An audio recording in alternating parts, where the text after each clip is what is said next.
Theresa May will insist that this is an election about Brexit.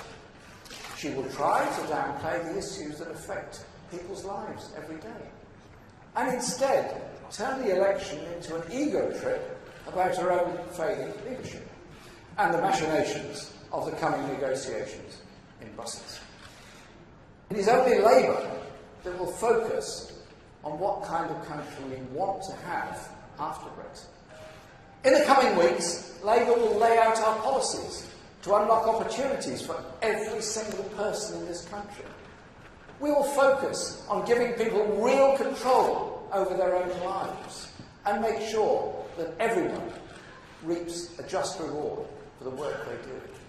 We will no longer allow those at the top to leech off those who bust their guts on 0 hours contracts, or those forced to make sacrifices to pay their mortgage or to pay their rent.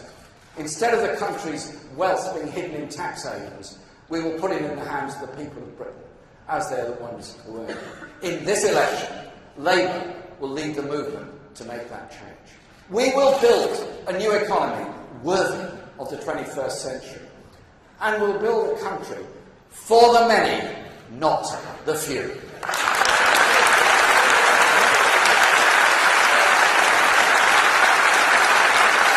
The rigged system.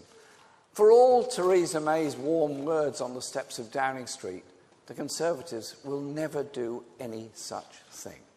7 years of broken promises show us that. On pay, frozen, the deficit, the NHS, our schools, our environment. It was their wealthy friends in the city who crashed our economy. How dare they ruin the economy with their recklessness and greed, and then punish those who had nothing to do with it. It was not pensioners, nurses, the lower average paid workers or carers who crashed the economy. We know who did that. The Conservatives boast of record numbers of jobs.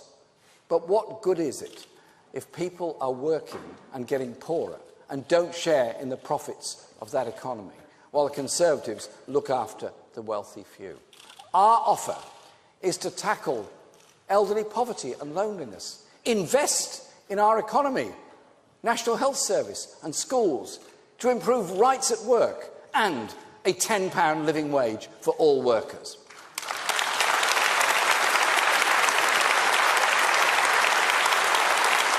And the establishment are saying this election is a foregone conclusion.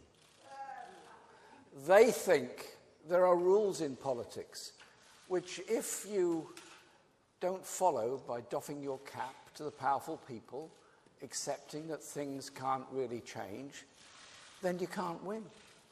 But of course, they do not want us to win, because when we win, it is the people, not the powerful, who win.